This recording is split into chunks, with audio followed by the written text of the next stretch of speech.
संशोधन लाने की आवश्यकता इसलिए मैंने अभी कहा ना कि वो उस समय था, लेकिन अब जो था ये संशोधन इसलिए कि अभी के जो चुनाव, आने वाले जो चुनाव है उसमें इसका फ़ायदा मिल जाता। जनगणना वाली बात थी ना, अभी जनगणना जैसे चालू हुई है तो इसमें कितना टाइम लगेगा ये कह नहीं सकते। तो अगर इससे पहले भी आरक्षण ये हो जाता, इसका लाभ मिल जाता, संशोधन बिल अगर पास हो जा, तो अभी जो आने वाला लोकसभा का चुनाव और ये विधानसभाओं के चुनाव थे उनमें बहनों का जो आरक्षण था वो मिल जाता है। तो अब कितनी देर होगी, क्योंकि इतने साल हो गए इस बात को खींचते हुए, तो ये कितना आगे बढ़ेगा। और हम लोग ये चाहते थे कि हमारी बहनों को जल्द से जल्द आरक्षण मिले ताकि वो विधानसभा और लोकसभा में अपना प्रतिनिधित्व कर सके। तत्काल क्यों नहीं लागू किया जा रहा है?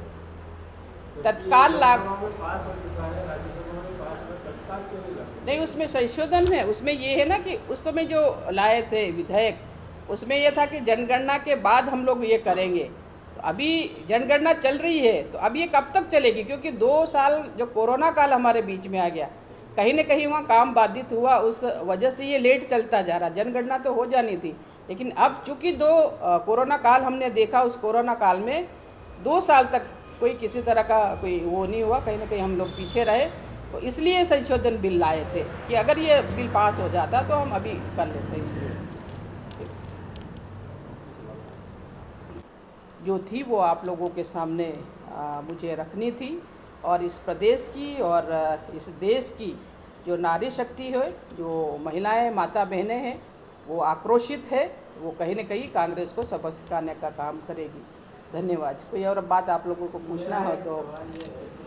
यह पत्रकार प्रेस वार्ता में पत्रकार साथी बंधुओं का आप सभी का स्वागत है। नारी शक्ति अधिनियम बिल पारित नहीं हुआ है, इस विषय में आज कैबिनेट के मंत्री निर्मला दीदी आपको प्रेस वार्ता से बताएंगे।